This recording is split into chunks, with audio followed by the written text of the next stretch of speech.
গরুর মাংস দিয়ে এরকম মজাদার বালাচাও কে বানাতে পারেন? একদিন বাসায় ট্রাই করুন, আর অনলাইনে ব্যবসা তো দারুন। কক্সবাজার গিয়ে আগে যে বালাচাও কিনতেন, কোনো দরকার নাই। না কক্সবাজার যাওয়ার দরকার আছে, না চিংড়ি বালাচাও নেওয়ার দরকার আছে। মার্কেটে যান, বিফ নিয়ে আসেন, মাটন নিয়ে আসেন, চিকেন নিয়ে আসেন, নিজের বালাচাও নিজে ঘরে বানান। 6 থেকে 7 মাস রাইখা খান, নষ্ট হবে না, গ্যারান্টি। বাট মেথডটা ফলো করতে হবে। বিফের বালাচাওয়ার জন্য আমরা এই মাংসটা নিয়ে নিলাম, solid piece, boneless, near about 400 gram. So need to clean. এটা খুব ইম্পর্টেন্ট পার্ট আপনার কাজের জন্য, কারণ ক্লিনিংটা যদি আপনি ভুল করেন তাহলে কিন্তু পুরো জিনিসটা বরবাদ হয়ে যাবে। একটু কেয়ারফুলি এটাকে ক্লিন করতে হবে যেন ওয়েস্টেজ কম হয়। সর্বোচ্চ যত ছোট করতে পারেন আপনি, তবে 20 থেকে 25 গ্রামের মধ্যে রাখলে ভালো হয়, কারণ জিনিসটা ফ্রাই হবে, তো ফ্রাই হয়ে যেন ড্রাই হয়ে যায় যখন আমরা রেখে দেবো তার মধ্যে করে। হোমমেড মানে হাতে তৈরি করা বিফ বালাচাও যা যা লাগবে তার মধ্যে উপকরণগুলি: সয়া, মাস্টার্ড অয়েল, সর্ষের তেল, black pepper, red chilli paste, আদা রসুনের পেস্ট, সিলান্ত্রো, ধনেপাতা, সাথে থাকছে পেঁয়াজ আর রসুনের বেরেস্তা, 1 teaspoon red chilli paste, same quantity আদা রসুনের paste, 3 gram black pepper, then finally মামা মিয়া 1 soup spoon soy sauce. This call মামা মিয়া। Mix it up nicely. আমি লবণ দিলাম না, কারণ সয়া সসের মধ্যে কিন্তু already salt. So, Mamu, be careful. It's ready, marinated. I keep in the chiller. 1 to 5 degree temperature. Before you prepare everything, Mama, পাতলা করে ব্রেস্তা করার জন্য তেলটা দিয়ে দিচ্ছি। আপনি সর্ষের তেল দিয়ে করবেন। এখানে আমি নিয়ার অ্যাবাউট 100-150 ml এর মতো তেল নিয়েছি।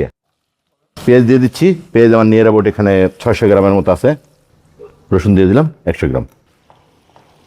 এই যে হয়ে গেছে, বাকি যতটুকু আছে এটা চলে আসবে, কারণ he still on the cooking. যেটাতে আমি ব্রেস্তা করলাম ওই তেলটাকে আমি বালাচাও বিফ ভাজির জন্য দেবো। ওকে, দ্যাটস ইট। তখন থেকে বের করলাম চিলার থেকে। এখন আমি ফ্রাইয়ের জন্য, ইয়েস,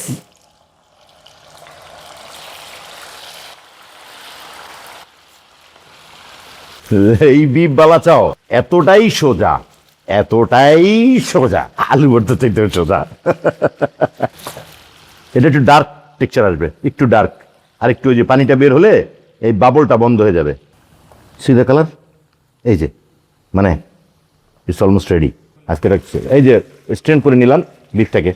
এই যে কালারটা দেখুন, এই যে এই যে কালারটা, এর বেশি করা যাবে না, ঠিক আছে? আমি এখন বিফটাকে ব্লেন্ড করবো, এই যে ব্লেন্ডারে দিয়ে দিলাম, ঠিক আছে? Wow! Wow, what a texture and the color. পুম। এ ভাই দেখিছেন তো, গরম গরম মারলাম। এখানে পেঁয়াজ আর রসুন দুইটাই আছে। Like a puff rice. Yes. My goodness. It's almost ready.